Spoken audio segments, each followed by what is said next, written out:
सर्वशत्रुसंहारणाय सर्वरोगहराय सर्ववशीकरणाय रामदूताय स्वाहा।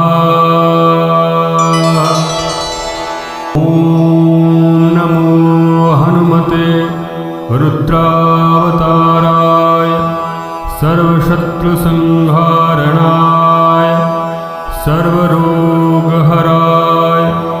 सर्ववशीकरणाय रामदूताय स्वाहा।